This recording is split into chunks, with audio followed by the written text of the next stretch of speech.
Untuk selanjutnya ada 3 tingkatan keanekaragaman hayati. Keanekaragaman hayati itu terbagi menjadi 3, yang dimana yang pertama itu ada keanekaragaman hayati tingkat gen, ada keanekaragaman hayati tingkat jenis, dan juga keanekaragaman hayati tingkat ekosistem. Untuk selanjutnya ini Ibu tampilkan gambar perkebunan kopi. Mungkin di sini anak-anak udah pernah tahu ini perkebunan kopi daerah mana? Belum. Ya benar, ini tepatnya itu di Jember, di Desa Silo, Harjomulyo. Di sini ada pertanyaan, 2 pertanyaan. Yang pertama, ada faktor-faktor apa saja yang mempengaruhi keanekaragaman hayati tingkat gen, jenis, dan ekosistem pada kopi tersebut, dan juga bagaimana solusi untuk mengatasi ancaman keanekaragaman tersebut. Mungkin di sini ada yang menjawab dari pertanyaan 2 di atas. Saya Ibu baik. Untuk namanya siapa? Sonia ya? Ya. Boleh bersilakan. Baik, di sini saya akan menjawabkan dari nomor 1, yaitu faktor apa saja yang mempengaruhi keanekaragaman hayati tingkat gen, jenis, dan ekosistem pada kopi tersebut. Jadi menurut saya faktor-faktor yang mempengaruhi itu dapat berupa penyakit dan hama, terus polusi juga, dan perubahan penggunaan selain juga dapat mempengaruhi keanekaragaman hayati tersebut. Baik, untuk selanjutnya mungkin ada yang mau menjawab pertanyaan nomor 2. Saya Bu. Baik. Baik, saya akan menjawab pertanyaan nomor 2, yaitu bagaimana solusi untuk mengatasi ancaman keanekaragaman hayati tersebut. Di sini saya menemukan beberapa solusi yang bisa dipertimbangkan untuk mengatasi ancaman tersebut. Yang pertama itu di tingkat petani.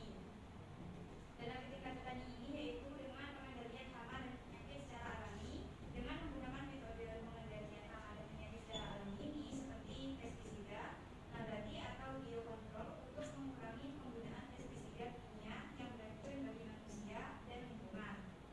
Yang kedua yaitu di tingkat industri, yaitu seperti mendukung praktik perdagangan kopi yang berkelanjutan, yaitu dengan membeli kopi dari petani yang menerapkan praktik budidaya kopi yang berkelanjutan, yaitu dengan mendukung sertifikasi kopi yang mempromosikan praktik berkelanjutan seperti fair trade atau rainforest alliance yang bermitra dengan petani kopi untuk meningkatkan kualitas dan nilai kopi mereka. Yang terakhir yaitu di tingkat pemerintah, di mana yaitu dengan mengembangkan kebijakan yang mendukung kopi berkelanjutan dengan memberikan insentif kepada petani untuk menerapkan praktik budidaya kopi yang berkelanjutan. Baik, untuk pertanyaan sudah terjawab ya.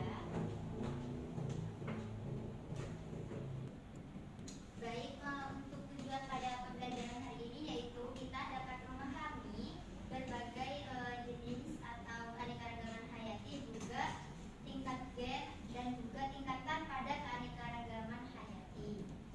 Untuk model pembelajaran yang kita pakai pada pagi hari ini yaitu discovery learning, di mana discovery learning itu sendiri merupakan proses pencarian pengetahuan yang dilakukan oleh siswa untuk menentukan suatu pemecahan masalah atau fakta. Dengan kata lain, siswa berusaha sendiri secara aktif untuk mencari solusi atau pengetahuan baru dan mengeksplorasi demi menghasilkan pembelajaran yang berguna.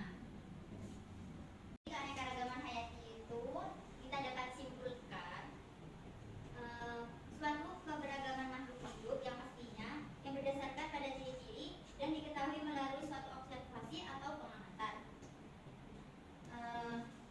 Kita masuk pada sintak yang pertama.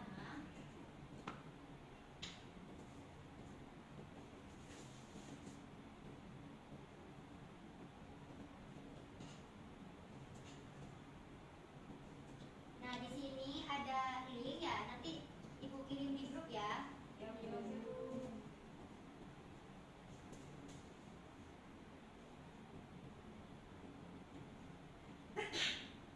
Nah, di sini penilaiannya itu ada 3 ya, di mana itu ada di awal, di tengah, dan di akhir. Untuk yang di awal, Ibu menilai kalian melalui penilaian melakukan tugas kerja kelompok ya, kayak misalnya keaktifan sama kekompakan kalian. Terus yang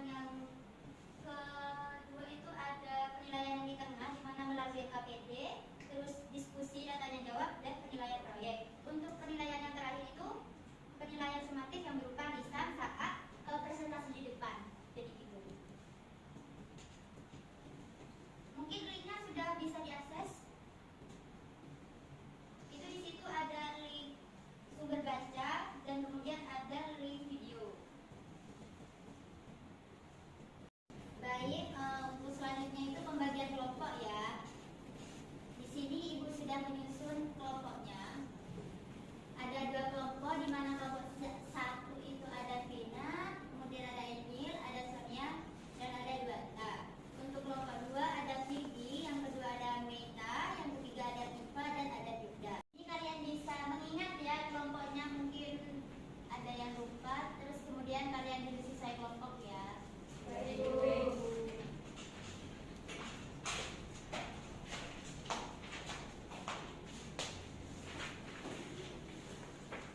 Ini di sini Ibu memberi APD. Ini setiap kelompok aja ya. Ya, Bu.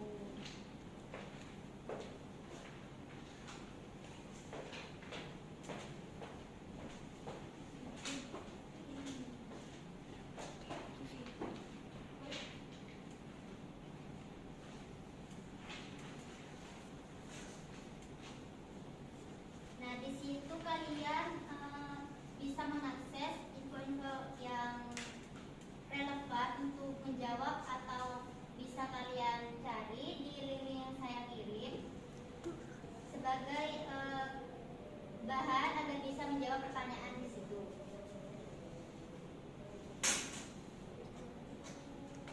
Dan kalian juga itu ya apa namanya mencari jawaban yang berupa hipotesis, jawaban sementara ya. Ya, Bu.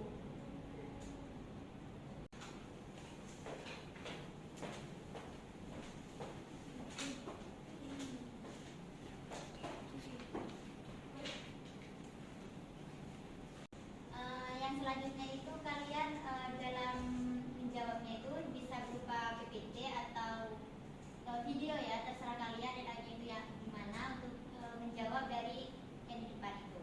Terus kalian jangan lupa dikerjain KPD-nya. Ya, Bu. Ya, Bu. Kemudian nanti kalian bisa ke depan ya untuk presentasi. Jadi kalian benar-benar menyiapkan apa jawabannya yang udah tepat banget. Mungkin ada perwakilan yang mau ke depan untuk mempresentasikan hasil diskusi.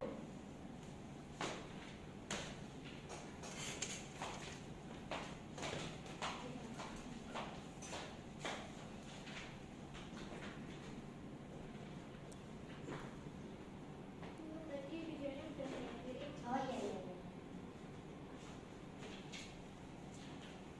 Assalamualaikum warahmatullahi wabarakatuh. Waalaikumsalam warahmatullahi wabarakatuh. Kami dari kelompok 1 ingin mempresentasikan hasil diskusi kami.